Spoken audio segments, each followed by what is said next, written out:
time. I'm Ashley. And I am Megan. And if you've been sticking with us through the first 2 episodes, thank you for coming back. Thank you for putting up with us. Yeah. Yes. So I'm excited today because it's Megan's episode. I hope everybody's ready for this. I have spent so much time in this woman's brain, and it has been exhausting. Yeah. So, yeah. Well, I'm excited to hear about it. And Megan and I actually both just recently celebrated wedding anniversary. Oh my gosh, we did. Yeah. And I keep forgetting that we're like a week apart. Yeah. But so you got married what year though? I got married in 2014. Yeah. And we were 2016. Yeah. So I think our wedding dates are like a week apart. Yeah. Insane. Yeah. Y'all went to... We went to Caddo. Oh, in Jefferson. Yeah. Yeah, we went and like kicked around in Jefferson, Texas, which I had never explored before, which was fun. Yeah. And then you got to take a little mini detour on the way home. Oh, to the site that she's going to do a story on for our Halloween episode. Yes. It was intimidating. Yeah. We went during the day. So yeah. Anyway, I don't think I could do it at night. No. I don't think I would have made it. No, not now. Yeah. Not now that we're adults and we scare too easy. Yeah. So. Well, and then you guys tried a fun little... We went to shout out Terrasana and Ben Wheeler. It was so delicious. So delicious. And then we go through our whole meal. And then at the end, we decided to kind of be risque and get some dessert. Ooh. Because we just never do that anymore. And so Drew originally wanted, I think it was that they have a cheesecake there, and it's a banana Foster cheesecake. And he was set on that, but I really wanted the tiramisu, and he'd never had tiramisu. So then the waitress comes over. Does Drew like coffee? Yeah. Okay. He likes coffee to drink, but he doesn't get like coffee flavored things. Yeah. And so she comes over and she says, so dessert? And I said, absolutely. And I said, I'm going to do tiramisu. And Drew said, we're just going to share. And she walked off and I said, what happened to your cheesecake? He was like, I don't know. I'm just going to try yours. So yeah, it's like dessert. Yeah. Dessert panic for sure. Too and share. Yes. Well, so then she brings us the tiramisu and he takes it and he raves. He's still raving about it today. Okay. Yeah. He loved it. But anyways, it was delicious and the service was wonderful and the wine was amazing. So it was really good. Was it inside or outside? It was inside. It's very like eclectic. So it's a very nice restaurant and it's like a farm to table. And, but when you go there, and it's Italian based, I believe. And when you go there, you're expecting something and you walk into this really eclectic, small little, very intimate restaurant. Like they have like little trees in it was really cute, but I like that kind of stuff. I'm glad you had a good experience because I've been wanting to try it. I think they've been around about 2 years now, I think. Yeah. Roughly. And it's just a trek for where we live. Yeah. Dinner. Because I think it's at least a good hour. Yeah. And then, Yeah. Well, for y'all. Yeah. Yeah. I think for us, it was like 30 minutes. Yeah. 20 minutes, something like that. But anyways, yeah. And then we went home and we started watching Wayward. Has anybody watched Wayward? I have not. It's amazing on Netflix and it's freaky. And now I think that's what I'm going to be for Halloween is a Wayward person, Tall Pines Academy. Shout out if anybody knows. Hey. Yes. So that's exciting. Everybody go watch Wayward. It was really good. But yeah, so I think that's it. So we are going to be doing a Halloween episode. We are going to be doing 2 little mini tales each on different locations that are spooky. I think you found, if you've been following us on our socials, we posted like recommendations or whatever, and a few people commented. Obviously, we're not big celebrities, but anyway, all likes the post. Yeah, that's all that matters. But so we're going to do 2 little spooky tales each. And yeah, I think that's going to be a lot of fun. Yeah, some local haunted joints. Yes. Okay. I think that's it. Up and coming. Yeah. Okay, guys. So this is going to be about Betty Beets. This case is out of Payne Springs area, I should say. Um, if you're familiar with Cedar Creek Lake, which is where I grew up, I had a lot of ties to this case, and I had no idea. I had no idea. The more and more I started researching the case and talking to my family about it, and so fun fact, Gary, my dad, he was the mayor of Payne Springs for, gosh, I can't remember when this happened. He was the mayor. And so I think I have it in my notes somewhere in here, the actual years. But so my dad was the mayor, and I grew up kind of hearing this story off in the background when I was a little. And then my great grandmother worked for the DA on this case. Oh. Bill Bandy. My mother's church friend, Miss May Wynn, she was a sheriff for Henderson County, and she did all of Betty Beach's physical searches. What a bad lady. I know. Oh, we're going to get some stories from her for sure. She's excited for us. She already knows. But this story is about to take us on a wild ride. So we might break this up into 2 episodes. We're not quite sure yet. So we're just going to see how long this records. So it's either going to be a really long one, or we're going to separate it into 2. Yeah. We'll see. We'll see how she goes.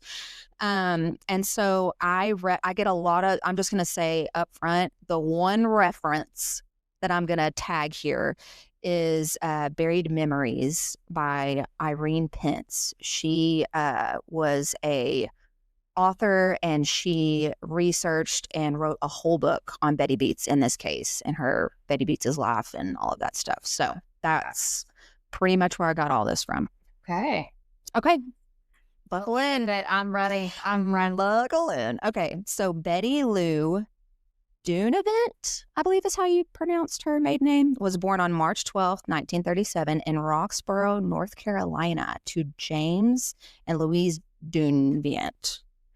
Roxborough was a town in the middle of tobacco growing country and was in the process of coming out of the Great Depression. So everybody's still kind of struggling on the struggle bus. Yeah. Both James and Louise were sharecroppers on one of the tobacco farms there, and Betty was their second child. And they were extremely poor. And when I mean poor, I mean their little house didn't have running water. Their windows had no glass in them. Barely any food. They were scraping by. No electricity. But plenty of ciggies. I guarantee you. And alcohol, you know it. Oh, yeah. So they went without all of that. Due to the windows not having glass, obviously, when the temperatures plummet in the winter, a lot of sickness would go through the house. So little Betty ended up contracting measles. And so, oh no, I'm sorry, back up. See, this is hard. We're trying to figure it out here. We're figuring out a routine, here we go. So I jumped forward. There was a lot of sickness going around because of the no windows. So they eventually move to Danville, Virginia. And in Danville, there's more industrial plants and stuff there. So they moved there hoping to find better opportunities there. Betty's parents did find work on the cotton mills there, and they were able to provide a little bit of a better life there. That same year they moved, though, and they got like a better little house and stuff, Betty contracted the measles that year.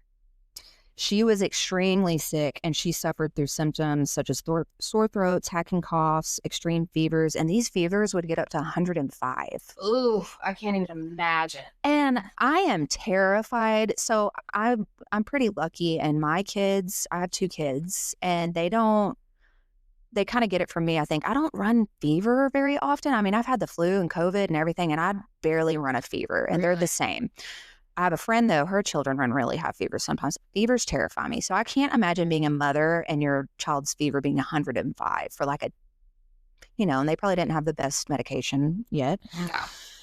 No. So anyway, she started getting ear infections due to all this. And the ear infections actually left Betty with some hearing loss. So her hearing wasn't the best. After she recovered, though, and she went back to school. She struggled with the hearing loss. She couldn't hear her teachers, and she became kind of an outcast. When Betty was 8, her mother gave birth to another son, Jimmy. So Jimmy was Betty's brother. And then 2 years later, Betty's sister, Jackie, was born. When Betty was around 13 or 14, her mother suffered from what doctors called a psychotic break with reality. Oh. How old was she? Betty was 13 or 14. This is her mother, though. At the her time. mother. Yes. Oh, not Betty. Yes. Her mother from that point on is just in and out of hospitals. She reports hearing voices and having hallucinations and stuff. I know anytime I hear the word they were hearing voices, man, that Yeah. freaks me out. Thank you. Yeah. Yeah. She was at one point institutionalized at Eastern State Hospital in Virginia for 3 months. So Betty, during all of this, her mother's in and out, going through her psychotic breaks.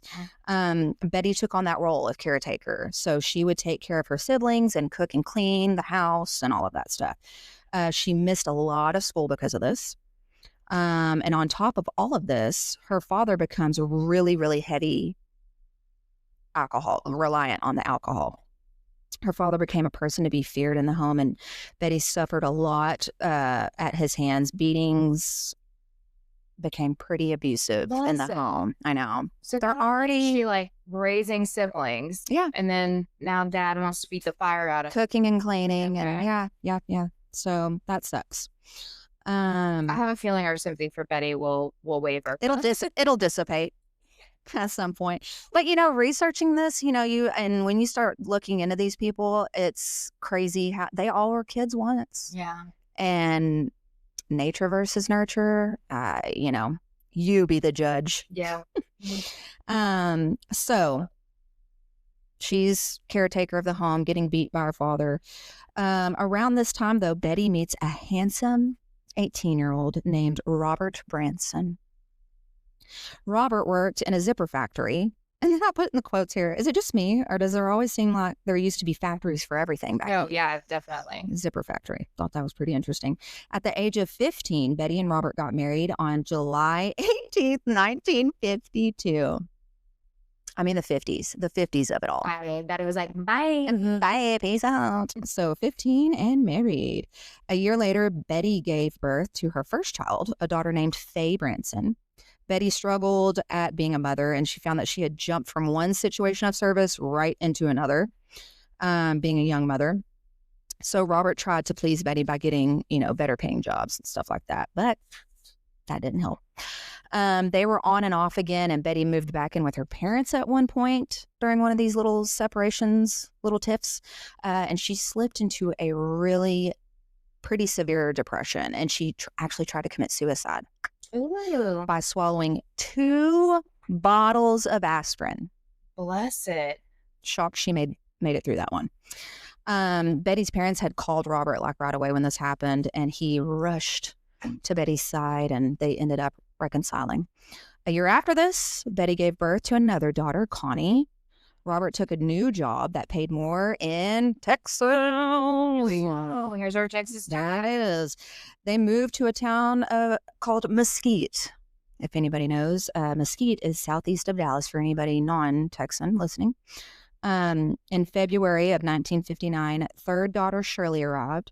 3 years after that, Phyllis was born. 2 years after that, first son Robert Franklin Branson II. Then, in 1966, second son Bobby Branson. Okay, are we at 6 kids? Yes, we are. Okay, wow. So, she is 29. Oh, God. With 6 children. 6 babies. And she is a full stay-at-home mother. So you would have to be. I mean, 6 kids. Even after birthing 6 children, though, she was very attractive. She still had a 29-year-old body, so she's about able to bounce back. But she dressed in clothes that really accentuated her figure. Mm-hmm. And she really embraced that Texas blonde, done up to Jesus hair. Okay. The higher, the better. The closer you are to God. Mm-hmm. So she started to frequent the local bars there, and she would pawn her younger kids on the oldest daughter. So Faye had her hands full. She was going down that same. Yeah, like Betty knows what that does. Yeah. When you put a child raising children, Yeah, there. just not She the did best that to decisions. her own kids. I feel like though when you're 29 and you have 6 kids, you're still not making the best decisions. Oh. Maybe I don't know. So Okay, so she could far off. yeah, Poor little Faye. yeah. This, of course, did not go over well. Robert would try and have conversations, I guess, with Betty, and finally, after 17 years of marriage, Robert filed for divorce in 1969. So Betty receives full custody, yay, and Robert was ordered to pay $350 a month, which in today's time, I looked it up, Yes. $3,000 a month in Okay. child support. Wow. From then on, Betty was what I would consider a bit of a barfly. And backtrack a little bit, I read somewhere that Robert would kind of not pay a lot of that most of the time. So everything that I've kind of read, that didn't really happen. And I don't think Robert really, he comes in at the end of this, but I don't think he had much to do with the kids after that. I could be wrong, but so eventually the kids went in different directions. Faye got married at 15. Familiar. Betty sent 10-year-old Phyllis and 8-year-old Robbie to live with their dad. Oh, there we go. I'm wrong. So they did. So 10-year-old Phyllis and 8-year-old Robbie did go to live with their dad for a little bit. I think just a little bit, though. Connie went to live with her older sister, Faye, and Shirley lived with Betty on and off. Bobby was only 3 around this time, and Bobby, you'll come to find, is Betty's baby. Like, she favors that child a lot. A year later, a man named Billy York Lane started dating Betty, and only a few months in, they decided to marry on July 28th, 1970. So, already married again. Betty was now 33, and she was obsessed with her weight. She was getting a little bit older, and she didn't want to, gain them pounds. And she, like so many women in the 70s, started popping Dexatrim. You remember Dexatrim? Yeah. Yeah. That was a time. I heard that word, but yeah. Yeah, that was a time. I'm pretty sure this is the one that made people stroke out. I'm sure. So there's that. On top of treating Dexatrim like they were M&Ms, she was a heavy, heavy drinker. So great combination, Betty. Good job. Of course, now Betty is experiencing all these side effects of Dexatrim. So Dexatrim, you would get insomnia, irritability, personality changes, and severe headaches. So, wow, fun. Bill wasn't the best husband one could hope for either, and it's reported that he started to physically abuse Betty shortly after they got married. Unfortunately. Should have had on a Robert. Yeah. Her children reported seeing Betty covered in bruises regularly, and on October 28th, 1970, Betty filed for a restraining order against Billy, and then 2 months later, she divorced him. But, of course, they continued to see each other and, keep that toxic love nice and strong. In May of 1971, Billy ended up hitting Betty so hard in the face that it broke her nose. Oh, my God. So she goes to the hospital and she's talking to the doctor, and she's saying, she gets so depressed because she can't pull herself away from this man that keeps beating her. And she basically asked the doctor, what do I do? Now, in this situation, obviously you're in a hospital and you're telling the doctor, my husband's beating me. What should I do? I would hope that most doctors would be like, well, we can file a restraining order. You can file this, you can file that. You can take this documentation and, figure it all out. We can help you. What did this doctor do? Give her a prescription for antidepressant and just send her back on. Let's just medicate you. Yes. You don't care as much. Just pop another pill. Here's another pill. Okay. So obviously this chain just continues on. So a few months later, Betty is back in the ER from a blown left eye socket. I mean, ouch. Good Lord. They would wind up at the same bars a lot of the times too. So I'm sure they're, on and off again. And, when they're off, they'd wind up at these local bars and stuff. And then on January 17th, 1972, Billy walked up to Betty, who was dancing with another man at a bar one night, and told her to go home or he was going to kill her. Oh. Now, I can't find that that was an official quote anywhere, but that is Hearsay. So at roughly 1:45 a.m. after all of this, an emergency call from Betty's apartment there goes to the Dallas County Sheriff. So they dispatched some deputies, and they arrive and they find Billy lying unconscious in a pool of blood just outside Betty's back door. It's not funny, but it's shocking. I know. So we've escalated pretty quickly. So Betty was like, I have had enough, Bill. So the officers questioned Betty, obviously, and she stated that Billy had shown up in a, quote, jealous rage. She explained what happened at the bar that night and that her daughter, Connie, so Connie is living with Betty right now, reported that Billy had been calling the apartment after Betty left the bar.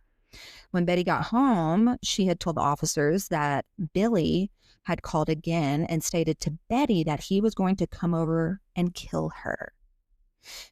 She told Connie that Billy was coming, and Betty grabbed her .22 pistol. She said that Billy came banging on her back door, yelling, "Open the door, I'll break it down." So, of course, what does Betty do?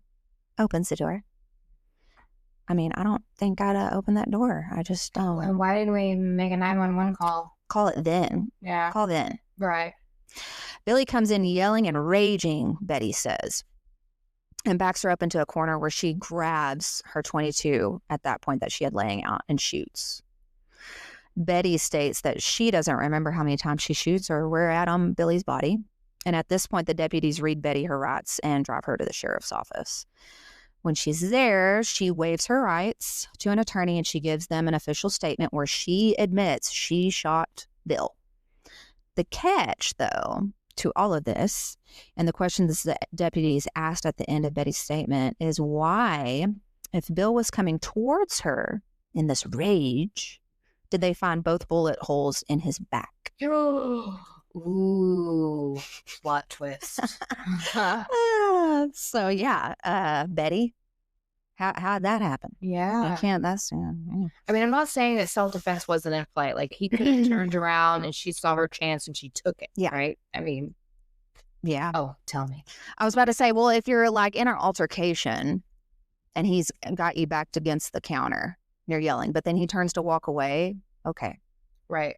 Goodbye. Say that then. Yeah. Say that. Okay. Goodbye. I still don't think you should shoot. If he's walking away, then that's good. I mean, unless he's saying, I'm going to go walk over here and grab a gun and shoot. Right. Unless or something. going to find a weapon to beat you with or something. Right. Yeah, exactly. So. Yeah. So. I guess, is he dead? So. Sorry. Well, I love the questions though. That's love it. more. While this was all going on, a deputy stayed back at Betty's apartment and was questioning Connie. So Connie states that she was actually listening in on another extension of the phone. You remember doing that when you were little? Yes. When Bill called, and this is where Connie says she overheard Bill say, "I'm coming over to kill you, and Juvenile's going to come get the kids." So Juvie's going to come get those kids.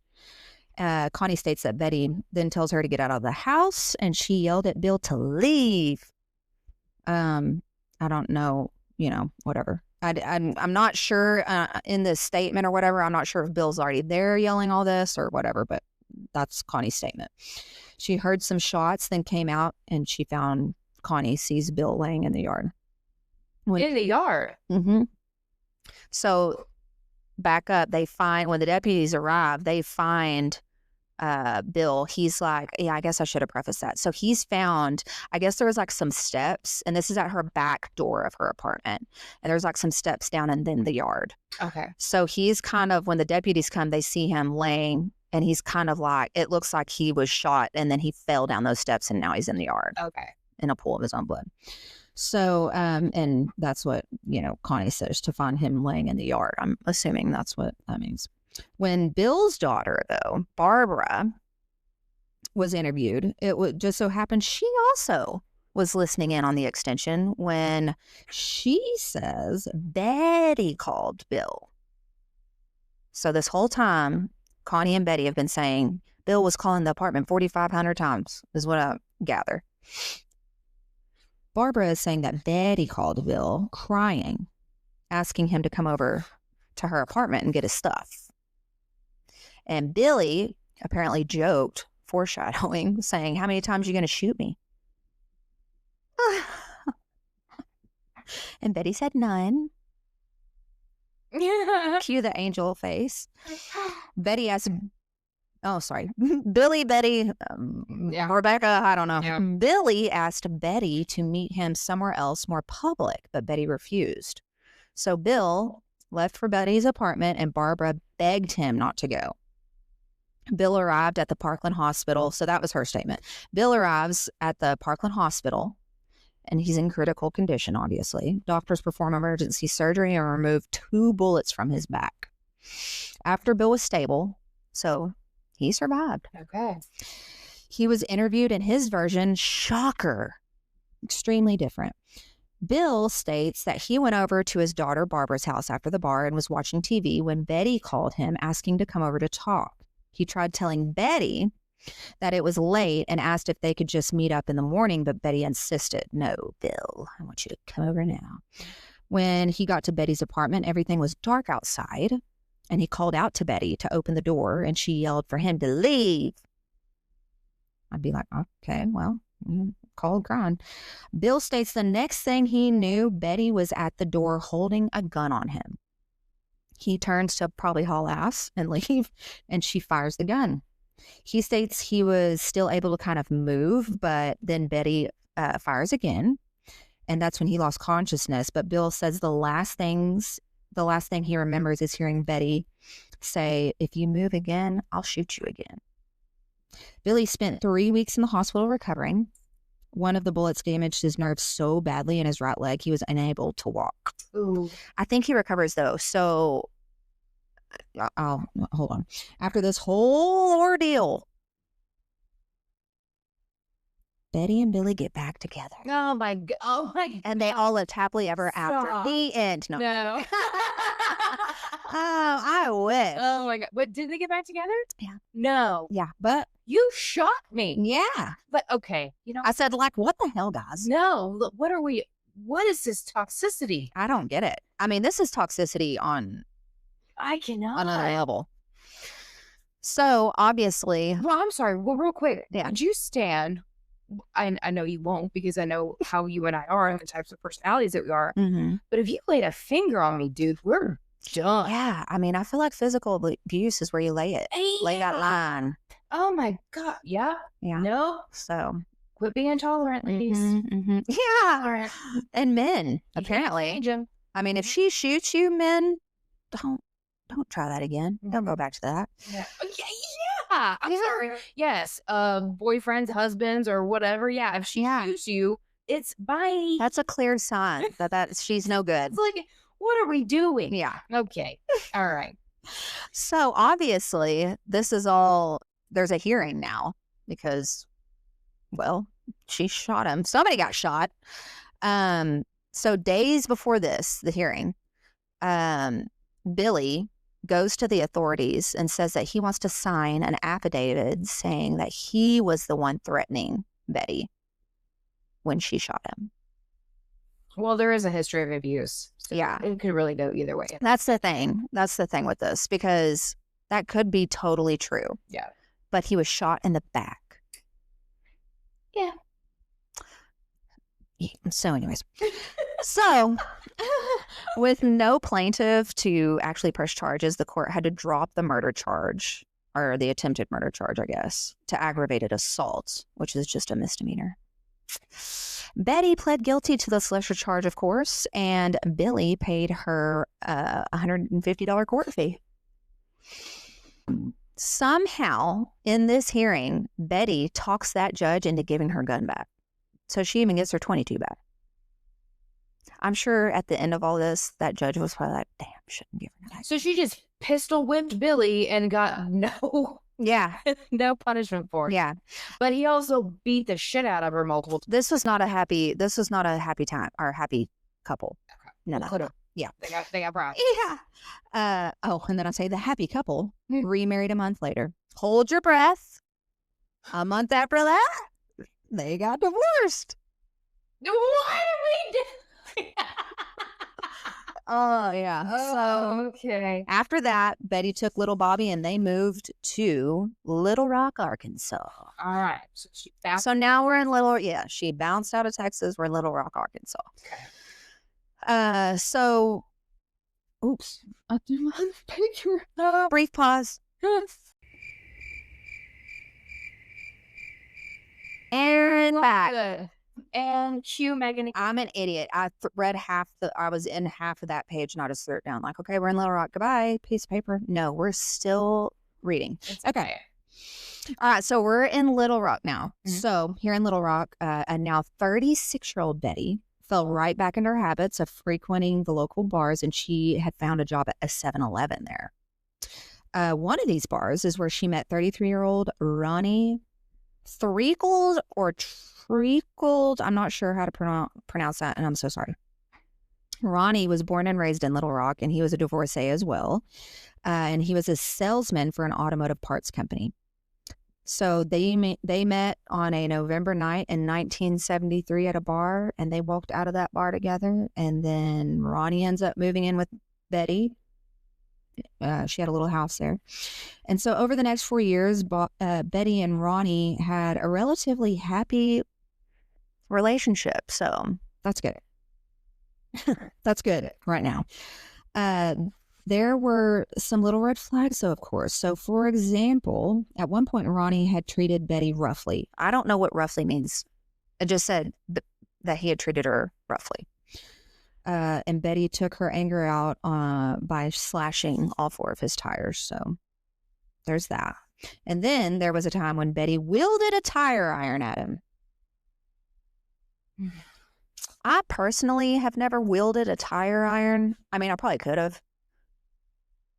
At some people. You grew up with brothers, right? Yeah. I mean, there's that. But I mean, as long as it stops there, and as long as you don't actually hit them with it. Just wielding. Just wielding it. You're just waving it about. I'm just picturing Betty waving it about. Yeah. So she did that. Shortly after the tire iron incident, Betty told Ronnie that she wanted to move back to Dallas, back to Texas, to be closer to her other kids. So in February of 1978, they moved back to Dallas and they get married. So soon after they got married, Ronnie realized, though, being married wasn't all it was cracked up to be. And he starts going to the bars and leaving Betty at home with Bobby. So Betty's getting a little taste of her medicine. Betty was still heavily obsessed with her looks, and she started abusing Dexedrine again heavily. So now Bobby's 12. And Bobby had told one of his friends at the time, quote, "One moment we get along fine, and the next thing she's a different person. It's like she gets really hateful all of a sudden, and I mean all of a sudden." When Bobby would confront his mother of her certain like personality changes and stuff, Betty wouldn't recall them. That's scary. Yeah, so almost like a blackout, I guess, or something. I don't know how that works. Did you say how old her mom was when she had her mental break? Like maybe she. I don't think no, it didn't give age. Okay. I was just curious. I think though Betty was probably around 8 to 12, so that would put, I don't know. Yeah, I'm just assuming maybe her mom was in her also probably mid to late 30s. Well, I think that was one of the things that I read too, that Betty was always kind of concerned that she inherited her mother's mental issues. So, and at the end of this, yes, I will agree strongly with that. So, Bobby would confront her and, she would say that she didn't recall any of it. Ronnie was witness to all of this and noticed how Betty was particularly, I can never say it. She was really cruel to her daughters a lot of the times. And she treated them more so as competition. Oh, of course. And you have those moms, Yeah. Toxic moms. Yeah, they have their youth and. Yeah. And they get jealous of their daughters and stuff, which is always been kind of weird. Insane. Yeah, and that's pretty common. Like, what is going on? Yeah, I don't get it. And so they would, and she would particularly would get jealous when they were around Ronnie. So she even accused Ronnie of sleeping with her daughters. Oh, isn't that shady? Yeah. One night, Ronnie sat at the kitchen having a drink. Now, this this little tidbit, this little story, side story here is insane. And I don't know how to judge it. So I'm going to tell you and you tell me. Okay. One night, Ronnie's at the kitchen, right, having a drink. And one of Betty's daughters, it never says which one, but one of the daughters walks in wearing a robe. Not sure which daughter, again. Now, whether this next part is just her trying to piss Betty off or I don't know. I don't know what warps this person to do this. She unties her robe and drops it to the floor, and she is butt naked, standing in front of Ronnie. Oh, Ronnie. So she does that. She exposes herself to him, and now Betty at the same time walks in on this. So this is why I think that the daughter was kind of just trying to be a little bit of a brat and, you know. Or unless there really was something scandalous going on between Ronnie and the daughter. Yeah, you never know. I'm going to... Allegedly. Yeah, I'm going to assume it was Connie because she's the only one said to still live with. Yeah, I'm pretty sure Faye is like pretty much grown with children at this point. Yeah. Yeah. Or Shirley. Or Phyllis. Either way, I don't know. It's messed up. So Betty comes in and flies into a rage, obviously. Ronnie tries to explain himself, and he's like, this is not what you think it is. And anyways, they proceed to fight that whole night, and it just gets really bad. So the next day, Ronnie decides he better skedaddle back to Little Rock, and he's loading his car up and putting all of his stuff in there. While he's doing this, Ronnie looks up because he hears something, and he sees Betty in her car flying right towards him. And he only got missed by her. He jumped in between two cars, and she was going so fast that she flung gravel all over him and all over his car. So that she tried to run him over. Yes. Mm-hmm. So tries to run him over. Ronnie jumps into his car and speeds on back to Little Rock. So good on you, Ronnie. Yeah. You literally dodged a bullet. Yeah. So you dodged a whole car, my man. Yeah. He dodged a car-sized bullet. Yeah. So at one point, this is kind of, I didn't really write this detailed out in this, but so Ronnie goes back to Little Rock, and at one point, I guess Betty, she just couldn't go without a man. And it wasn't to the point where like she just liked to be a flirt and whatever. She couldn't go without a man because she was money hungry all the time, and she liked that extra income, obviously. So Ronnie's gone. She's on her own again, and she tries her hand at a little bit of risque at a strip joint. Yeah. She goes, I don't know what the laws were back then, but apparently she goes to like one of these local strip clubs and goes to audition. And while I guess she's there. I couldn't find out if this was while she was auditioning for this or if she had gotten the job and this was like her first night performing. She's there on stage, and some gentlemen that are there that are, offering her money or whatever. She is trying to like slowly take her top off, like in a seductive way. And she claims that the clasp on her top wouldn't come off, and she just rips her whole top off. And I guess back then you would get arrested for stuff like that. You weren't supposed to expose yourself all the way. I guess on what type of bar it was. I'm not sure. So I don't know that. If you want to read more about it, get the book. We'll put it in I think I could put it in our show notes or however you will, but I loved the book. Anyways, there's more about it in there.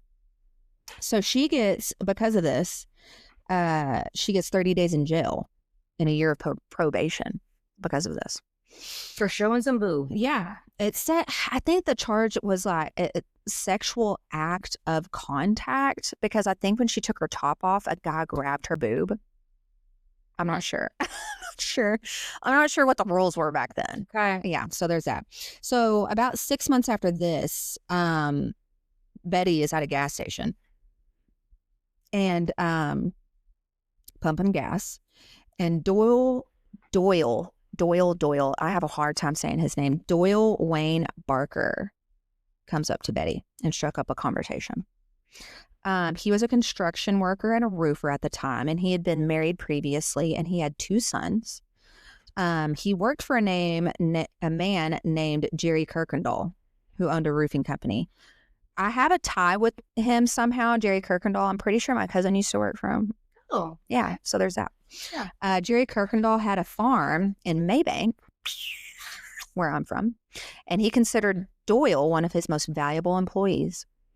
Jerry's son was Bobby's age, and the boys became fast friends. Betty and Doyle frequently went out to the Kirkendall's farm where the boys would play and the couples would enjoy their company. On October 3rd, shout out to getting married in October. 1979, Betty and Doyle married. 7 weeks later, they separated. Oh. Okay, strike free for Betty. Yeah, so there's that. They fought constantly, and apparently after the separation, Betty's son-in-law had told her that Doyle was a drunk and was well known for starting fights at the local bars there. Wait, I'm sorry. I said 3. This is husband 4. Yes. This is husband number 4. Yes. So they were married and then they got separated. Betty's son-in-law, who I'm pretty sure is Faye's, it's either Faye or Connie or Shirley. Hell, I don't know at this point. She got a lot of kids. One of her son-in-laws tells Betty that Doyle's really well known at the local bars, like being a drunk and starting fights all the time. So they officially get divorced in January of 1980. Betty, right after this, gets in a very, very, very bad, serious car accident. She suffered major head injuries that included a basilar, I don't know if I'm saying that right, sorry, basilar skull fracture, lacerations, and a cerebral concussion. Ooh. This all caused her hearing loss to worsen to where she had to wear hearing aids now, along with severe migraine headaches, which she already kind of suffered from. Doyle used this opportunity to sweet talk Betty into getting back with him. And they remarried the following year. I put whiplash is setting in. My God, Betty. I mean, at some point, you're just going to have to be like, I'm just going to get 20 cats and be happy about it. You know? That's enough. I can't imagine. So since the couple had a lot of fond memories at the farm of the Kirkendalls in Maybank, and they enjoyed going there all the time. Betty they decide to move there, and Betty purchases a half-acre lot in Cherokee Hills at the edge of Gun Barrel City, which is literally right where I grew up, because Payne Springs is right next to Cherokee Hills. For $8,000, she purchases that lot, and then Doyle matches that amount on a trailer home. So, and then here in my notes, my dad was the mayor of Payne Springs, which is right next to Cherokee Shores Hills. If you're from that area, you know, we call it different things. So he was the mayor there from 1983 to 1990. Okay. Oh, shout out Gary Walsh. Mm-hmm. The Barkers loved to drink it up at the bars in 7 Points, right across Cedar Creek Lake. So Cedar Creek Lake, just to preface this for people that aren't from the area, is a gigantic lake. Huge. Mm-hmm. I want to say it's either the number 1 or like right up there at the top, largest man-made lakes. In Texas, it could even be like United States. I don't know. It's huge. It's huge. And all around that is all these different little towns. So 7 Points, Gun Barrel, Maybank, Payne Springs, Kemp's kind of close. Anyways, all these little towns are over there. So 7 Points is where all the bars are. So they would go there a lot. And Doyle started seeing his sons, who were now 14 and 16 again, but he would actually meet them at McDonald's or like parks and stuff because Betty was not happy about it. So it's not nice, Betty. Yeah. So in October of 1981, Betty's daughter Shirley comes over to talk with her about Doyle, because apparently Betty's children, noticed that and knew, it was pretty well known, that Doyle would beat the crap out of Betty. Yeah. So there's that again. We're starting over on that. And they would fight like constantly. So Shirley, one of Betty's daughters, comes over to talk to her about, that. So Shirley's there. She's kind of small talking it with Betty, and she finally turns to Betty and says, Mom, what are you going to do about Doyle? I just hate hearing how he treats you all the time. And this is when Betty turns to her daughter in a very like stoic, just kind of matter of fact tone, says, I'm going to kill him. So Shirley laughs, obviously. Sure. Thinking that she's, gonna be like, oh, Mom, kill him. But then she quickly realizes that Betty is not playing around, and Betty proceeds to tell Shirley the whole plan. Oh. Okay. So Betty tells her the whole thing that she's already laid out. And then Betty points to an open space in the trees behind them and says, see that hole? That's where he's going to be. And Shirley turns around and sees this big, huge hole in between these two trees that's already dug.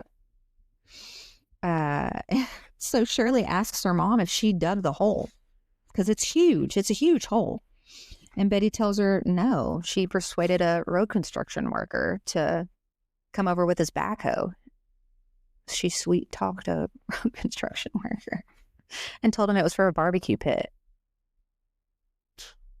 I'm trying to envision like her, I'm trying to envision Betty like standing in her front yard, seeing these road construction workers and her walking up to him and saying, hey, sweet young thing, you want to come bring that backhoe over here and dig me the hole? And he's like, oh yeah, sure. And he goes over there and she's like, a little bit bigger. Yeah. A little bit bigger. It's 6 feet deep is what I'm needing, son, please. And that construction worker's like, okay. I get like, oh, sorry. I can't. Okay. Like, this is so premeditated. Yeah. Right? This is well thought out. Oh, yeah. And she's telling her daughter this, which is something that's going to be really common with Betty. Is she loves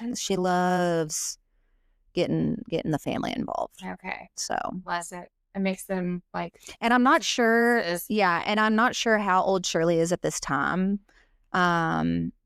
Because she has her own house now and husband. So, but still, it's your kids and you're involving her in this now. You're basically making her an accomplice. Yeah. Telling her that. And that's where I'm going to leave you. Okay. Yeah. Hey. So it was 6-foot hole done by an innocent construction worker. Yeah. And Betty's fourth husband. Yeah. And so this is going to be a two-parter because we're already at 50 minutes. Okay. I mean, granted, we can probably cut out 6 for you. Yeah. Losing your paper there. Oh, yeah, true. Sorry about that, guys. Dang. I'll be more prepared in the second episode. Good. I think that's a good. Yeah, me too. Sorry. Well, I'll definitely be looking at Little Miss Beets because I need to, like, when we first started talking about her, I remember looking at her at the time, but she was an older woman at that time. Yeah. So I need to see what young Betty. Yeah, I don't know. I don't think I even tried to look up pictures. I just see all of her pictures when she's older. Yeah. Her mugshots and stuff. So yeah. Mm-hmm. Okay. Well, Betty, she got away with it the first time shooting a man in the back. So we'll see. We'll see where it goes. See where it goes. Wow. Yeah. Okay. So she's dug the hole. Well, she has not dug the hole. Poor little construction. And God, when he found out about all this or heard about it, he was probably like, oh my gosh, yeah, can you imagine? It was me. Yeah. Oof. Yeah. Horrified. Yeah. Yeah. So there we go, guys. Come back for part 2. And we're going to try and do our episodes on Fridays. We're going to release them on Fridays. Yeah. So come back next Friday for part 2. And then after that, Ashley takes on her little case. Yeah, yeah, it's a lot. Yeah, 380 something pages of records that you're going through. Yeah, I'm at only at 190. That's fine. That's fine. But it's a lot. So yeah. And in fact, actually, we had a family dinner recently for our brother-in-law's birthday, our youngest brother-in-law. And Megan snuck out with her family, and right after she left, Steve dove in to some of those tales that we like. I know. I was so pissed. I know. Well, and because Ashley texts me when we get home, and she's like, "Oh, you left too soon. He started on his normal little banter." He did, but I'm so glad because one, it's about a case that you don't know that I'm doing. Oh, I know. I know a secret one. Yeah, I know. So you don't know that I'm doing it. Anyway, so it was about that and his involvement, and then his involvement in the case that I'm working on right now. And I didn't realize this. I won't give too much away, but he actually worked SWAT on this case. In this case that you're doing. Wow. Yeah. So he was like staking things out in the middle of the night, which was kind of cool. I didn't know. So I love hearing his stories about his little stakeouts. Yeah. So fun. And then he always has like something funny that happened, but he can make it comical. Yeah, he can. Yeah. Comedy follows him around, actually, I think, without him trying. So he's actually sitting outside right now. Yes. Enjoying some beverages and some snacks with Ashley's husband. Yeah. They're being quiet. I'm very proud of them. They haven't come in once, I don't think. Well, we told them.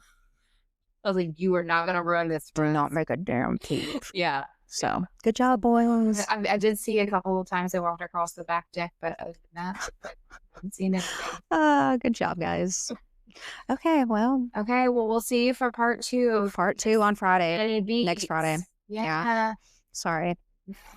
No, it's all. And we're going to, like I said, we're going to do a Halloween episode, so we're going to throw that one in there. I'm not sure how long that one will be. So, it's the beginning of October for us right now. Yeah. So, yeah. So there you go. Okay. Well, like, subscribe, share.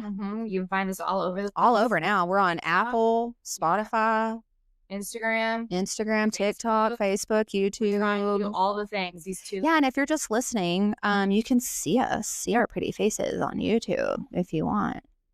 I mean, or just listen. That's what I do. Just listen.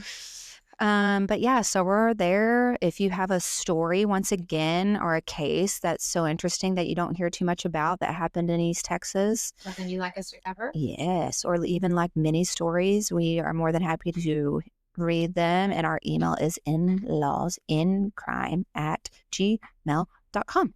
Yep. So. All lowercase, no spaces, no dashes, no nothing fancy, just all together. Yep, just inlawsincrime@gmail.com. But anyways, well guys, thank you again, and we will see you in